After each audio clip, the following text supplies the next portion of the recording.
Here we go again. Another cool study where the material is pretty equal. Yes, we have a bishop versus this pawn. The pawn is going down, by the way.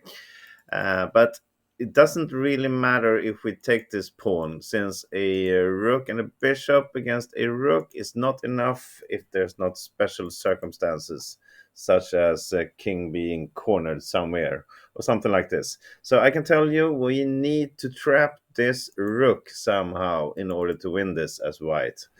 And well, that was a big clue, I think, but I hope it wasn't too much to say. So, with that information, you can now pause the video, look at this on your own time, and see if you can find out how white wins this in the end. Go ahead.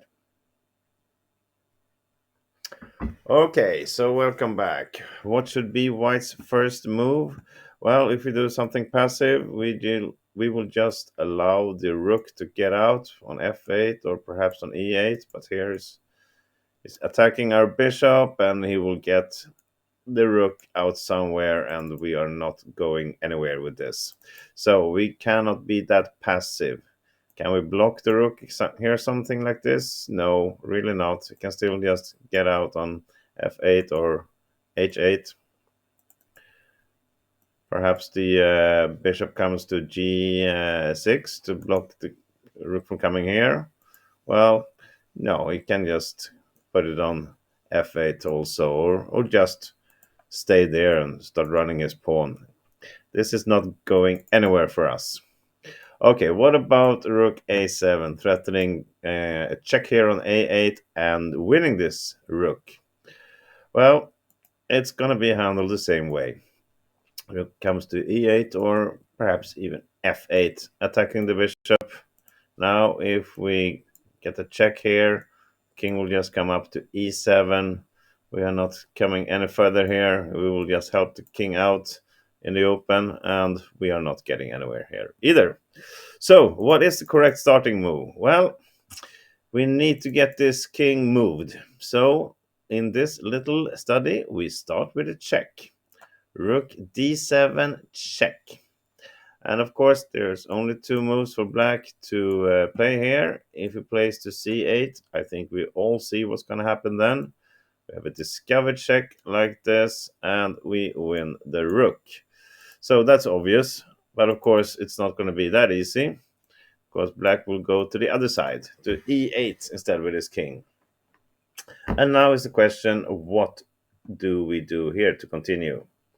Given a check, we get the king to e8 where we want it, and now we have to go somewhere else. We have to now address this threat.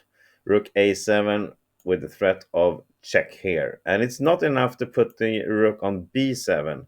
It will become clear later why not. It has to go all the way to a7.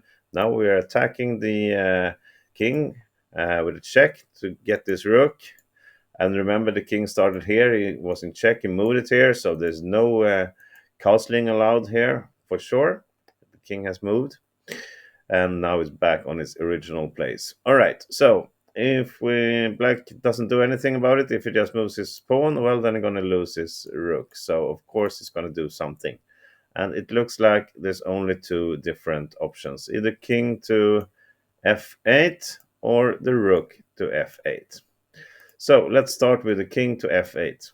Now, if we get a check here, he will escape up to g7, protect his rook, and he's put himself in a dark square, which we cannot really attack, and we are not getting anywhere out of that.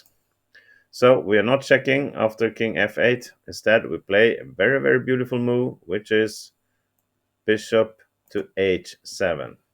Now look at this. This rook is really stuck here in the corner. He cannot take it. That will lose the rook. He cannot move it. That will lose the rook. We're good enough with an exchange, of course. Easy win after this with a rook versus a pawn, especially since it's going this way, remember? So we can stop it with both the king and the rook, no problem. So the rook cannot move, and the king cannot move, because the only place he can go to is away from the rook, and then we will again give a check here and win this. So basically, it's just to give up here. He can start running his pawn, and we will just go and get it. Something like this. And when he loses the pawn, then he has no other options than to lose his rook in the next move. Okay, so that's what happens if he plays uh, first. I backed up too far. Okay, let's do it again here.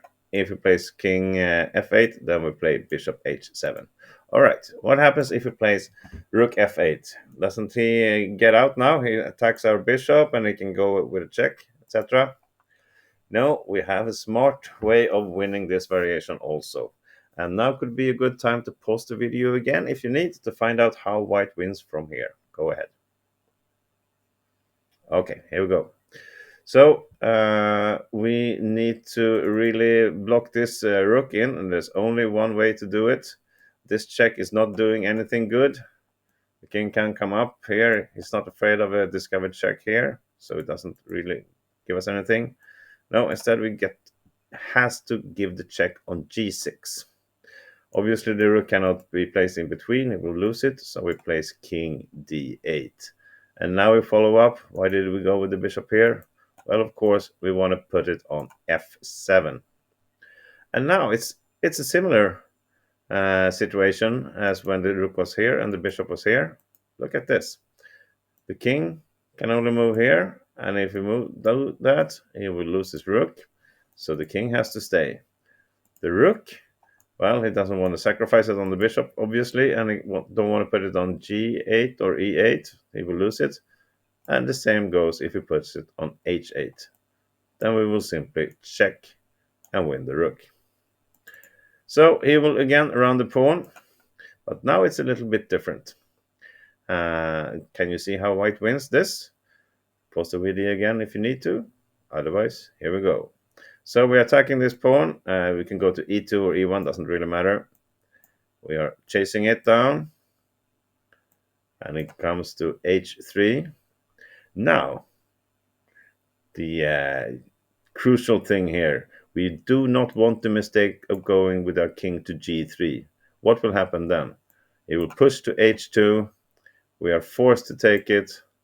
And now black will be able to move his rook to h8 with a check at a tempo. And when we move the king, well, he will simply escape with his rook somewhere, perhaps here, and then we are out of options of winning this. So in this position, we cannot play the king to g3. We must play the king to g1. And when this check comes here on h2, we cannot take the pawn. Now you realize it, I think. We put the king on h1. So we're blocking the pawn, putting black in a beautiful zugzwang. Now he cannot move the pawn. We know he cannot move the king. He will lose the rook, and well, he has no other option. He moves the rook to h8, and then we give the check, and we simply take it. And from here, we all know how to win this. So a little recap from the beginning. Start with a check, force the king to f8. The rook has to go all the way to a7. And why is that? I didn't really tell you that. Because if we do this is how we play. But if the rook would have been on b7, then the black could have played his king to c8 and attacked the rook on b7. That's why it had to go all the way to a7. Okay. And then we run the pawn. And we beat him to the square of h1. And after that, it's zugzwang and black resigns. So that's a really beautiful study, I think. I hope you enjoyed it as well. So thank you for watching this. I'll see you again tomorrow. Bye bye.